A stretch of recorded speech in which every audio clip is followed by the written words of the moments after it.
Ngayon mga paps, pag-uusapan natin ang manual and automatic. At yung this time, meron tayong special guest. Yes, si Hazel, ang ating driver ng manual and automatic din. Hi, hello.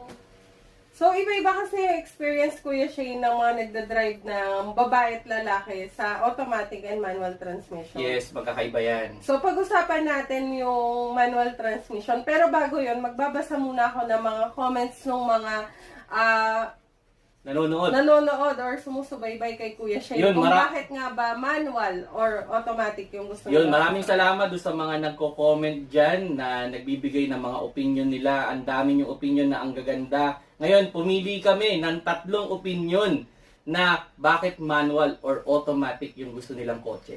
So, sabi ni Sir Arnel, automatic daw. Para lahat ng pamilya alam mag-drive, lalo na in case of emergency. Next comment naman ni Sir June, manual mas mura at mura din ang maintenance. Sanay daw siya sa manual since 1975 nang magsundalo siya. Nagdadrive daw siya ng 6x6. So, Yun, 6x6. Most of the military car, puro ano yan eh. Puro manual talaga. Kasi actually just a story lang lumaki kasi ako na katapat ng bahay namin is yung motor pool ng army.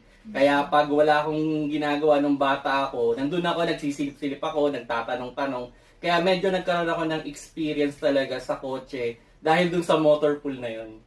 sabi naman ni Sir Max, manual daw para pantay daw yung laki ng dalawang binti mo. Kasi pansan niya daw na kapag matagal ng nakamatic driver, hindi daw pantay yung binti, mas malaki daw yung kanan. Oo. Actually ito yung lang sa mga naka-automatic dyan na nagdadrive ng sobrang tagal. Minsan hindi naman masakit yung kanan eh. Ang masakit yung kaliwa kasi yun ang walang ginagawa. So yun, ito Hazel. Si Hazel, siya yung nag-own nung aming automatic before. Then later on, binenta niya. And ngayon, naka-manual siya. Ginagamit niya yung manual naming kotse. So para sa iyo Hazel, saan ka mas nag-i-enjoy mag-drive? Sa manual ba na ngayon nagamit mo o yung previous mo na automatic? Saan ka sa tingin mo saan mo mas nagugustuhan? Ngayon sa manual, mas nag-enjoy ako sa manual. Usually ang mga babae ang gusto nila automatic para mas madaling i-drive. But noong una, natutuwa ako sa automatic kasi automatic lang, gas lang tsaka brake. Pero nung natutunan ko yung manual, mas nag-enjoy akong gamitin yung manual. Yun, so nag-i-enjoy siya sa manual. Well, yun naman talaga yung common reason kung bakit nagugustuhan nila yung manual. Dahil you have the full control ng kotse. Aside dun sa kung gusto mong i-rev ng mataas, na bago mo i-cambio, yan. Then, yun sa maintenance, yung nabanggit nga kanina, sabi nila mas mababa nga naman daw yung maintenance ng manual, mas madaling i-maintain. Yan. At yun nga sa mga hindi daw pantay yung paa kasi pag matik, masakit daw siguro yung kaliwang paa niya kasi di ginagamit. May mga ganong reason So yun, ngayon magbibigay si Ate Ann kung ano ba talaga yung perspective dun sa manual versus automatic sa mga bibili dyan ng kotse. So first, sa manual transmission. Kasi usually, ito yung madalas piliin ng mga lalaki. Sabi nga ni Hazel, mas madalas nag-enjoy na yung sa manual lalaki kasi medyo natatakot kasi yung ibang mga babae kapag nagmamanual transmission Kasi dito daw, mas feel mo yung control, yung pag na-navigate mo dun sa sasakyan. Unlike kapag girls ka kasi medyo nagpapanik kapag mga girls. Lalo na kasi ang manual transmission, pag hindi mo alam itimpla yung clutch at cambio, may possibility na umatras ka. Yes. Yun. So, pero overall marami nagsasabi na nag-e-enjoy sila sa manual. Pero ito, anin muna natin. Ano ba yung fear ninyo nung nag-drive kayo ng manual? Ako, ang feel ko nung nag-drive ako ng manual is umaatras siya. Ikaw, Hazel, ano? Ako yung lagi, baka mamatayan ako sa gitna ng daan. So yun yung dalawang major fear ng mga lalo na sa mga lady driver. Yung baka, actually hindi lang naman lady, kahit naman new driver, kahit lalaki. Yan naman talaga yung kinakatakutan na baka maka-atras, na hindi nila maiangat ng clutch yung mabilis. Aside dun sa yun nga, yung baka mamatayan sila ng makina. At minsan bubusina yung nasa likod ninyo, no? Siguro Yes. na-experience niyo yan. Mabilis Oo, sila. nakaka-tense. Nakaka-tense. Kaya yung iba, mas preferred nila yung automatic kasi yung fear na yun, nawawala na. Basta lagay mo lang sa drive, all the way, kahit hanggang, sabi natin, mula Metro Manila hanggang Laguna, wala ka nang papalit-palit na cambio dyan, hindi rin mag-o-off, kahit mali-mali yung ginagawa mo.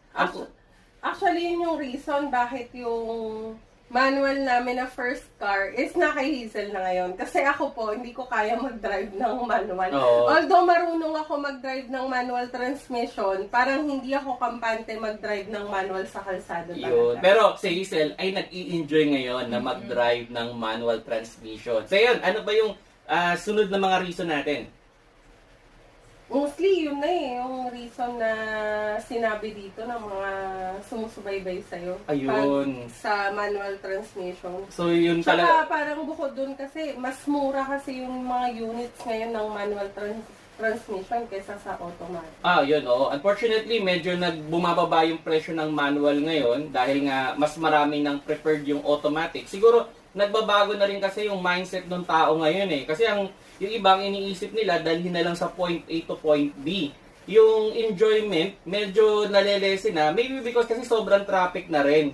So minsan masakit din talaga sa paa, yung mag-clutch ka ng mag-clutch. Pero kung mga pang Sunday car, okay naman yung manual transmission. Pero kung sasabihin natin gagamitin mo siya for everyday traffic, nako, medyo mag-aalangan ka nga naman talaga na kumuha ngayon ng automatic. Aside dun sa yung presyo, sa brand new, no, sa brand new, halos hindi na nagkakalayo. Minsan 1,000 to 2,000 pesos na lang yung difference ng manual and automatic. Unlike before na halos minsan 100,000, 200,000 yung difference. Ngayon halos 50,000, 30,000 na lang yung difference ng manual and automatic. And yun, siguro mag-aano lang tayo, no?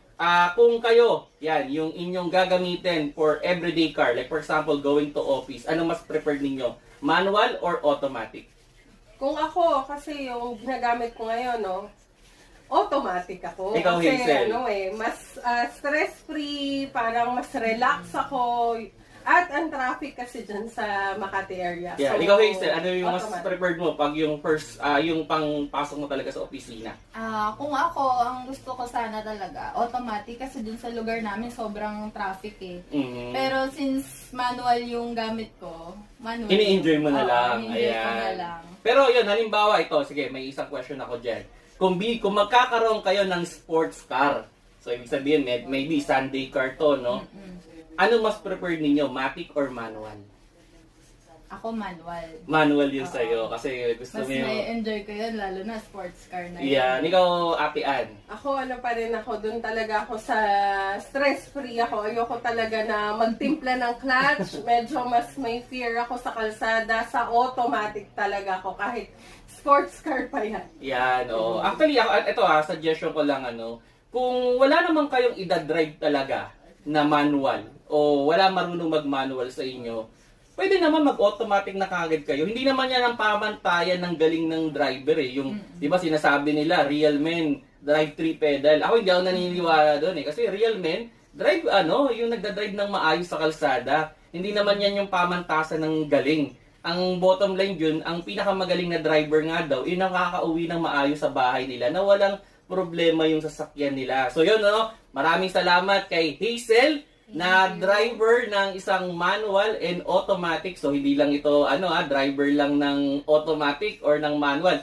Nagkaroon siya ng dalawang sasakyanan. At with Ate Ann din na naging siya yung ang una niya talagang drive o una niya natutunan is manual transmission. Kaya yung marilaki na yan, bago niyo minomotoran yan, nako, halos linggo-linggo. Siguro kung mga 10,000 o 20,000 na gasolina na ubus namin dyan sa marilaki na yan, para lang talagang gumaling si Ate Ann ninyo sa pagdadrive ng manual. Transmission. Pero at the end of the day, I still chose automatic transmission kasi doon ko naramdaman yung safety, yung convenient ng driving. Kasi yun nga, yung fear and anxiety ko na makaatras, mamatayan, kasi mabilis ako magpanic. So, yun pa rin yung naging choice ko. Kasi dalawa yung naging kotse namin na magkasunod.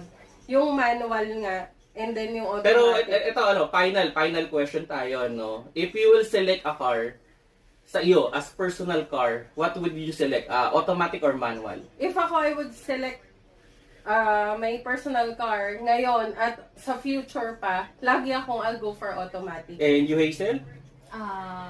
Manual. Actually, automatic or manual.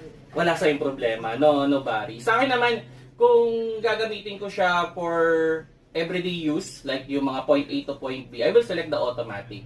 Pero kung yan yung tipong sasakyan na pang-enjoy ko, na yun nga, sinabi ko kanina, natanong kanina, sports car, ganun, I will select the manual. Kasi doon ko na feel talaga yung control ko doon sa kotse. So yun, maraming salamat sa mga sumasagot doon sa aming mga comment, at maraming salamat kay Hazel. Yun, tignan natin kung meron siyang TikTok or meron siyang Facebook or YouTube, ipopost natin para makita niyo siya. Baka doon niyo siya mas makilala pa. And yun, maraming salamat kay Ate Ann na aking co-host lagi na nagbibigay sa inyo ng mga tips. Maraming salamat and thank you na, no? Thank you sa mga nagbibigay ng comments sa amin na ginagamit namin for the topics para masagot namin, pinag-aaralan namin, binabasa namin lahat ng mga comments nyo. Maraming salamat sa inyo. Ayun, kung gusto nyo maging part din ng aming video na ganito, you can comment down below kung may gusto kayong topic. Malay ninyo, makasama namin kayo dito at makapagbigay din kayo. Yes, namin kayo na kayo naman yung may interview namin sa susunod na mga Yun, makapagbigay naman kayo ng inyong personal perspective. Maraming salamat sa inyo. Have a nice day.